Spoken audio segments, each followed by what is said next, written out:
I like to do it from A to Z. Yeah. And I like to see that it's done properly. Yeah. And I'm glad of Yes. that. Yes. So now here's another thing that I often see.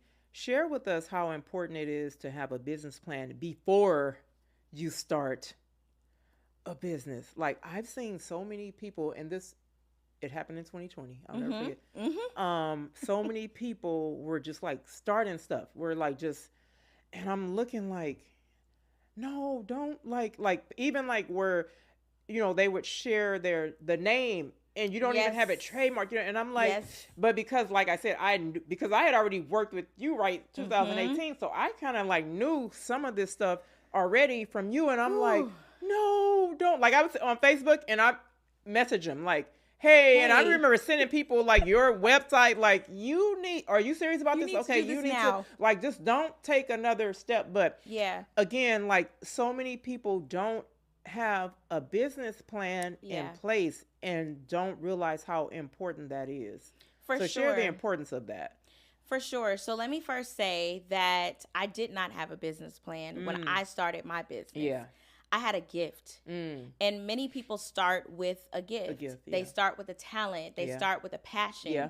And they realize that they can monetize this passion, this gift. Yeah. So it starts to, have people's brains churning. They start, coming up with ideas and just testing little things. Yeah. And so I remember that's what I did. That's how I started out.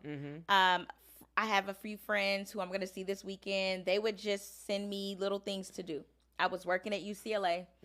I had just gone through my divorce. Yeah. And I saw that I had a gift. My dad used to always have me write letters for the church. I am gifted in administration. It comes naturally. And so my friends would literally just give me little projects to do, and I would do them like with my eyes closed. Yeah. And they would be like, oh my God, how'd you do that? I will never forget when Canva first came out. Yeah. Same thing. So anywho, I realized too in that moment that people were actually asking me to start their businesses on paper. And I said, well, I used to work at that company that would do it. So yeah, I could do it for you.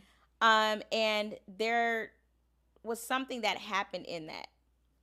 I saw that there was a demand. I always tell people, before you incorporate on paper, first see if you actually have a business. Yeah. Is there a demand for what you do? Yeah.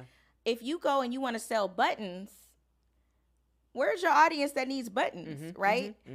Yes. You might not have a business. Yeah. So before doing all of the paperwork and things, a part of the business plan, which is why it's so important, and again, I did not do this first, but I went back and did it, is there are certain components within a business plan that will tell you if you actually have a business. Yeah.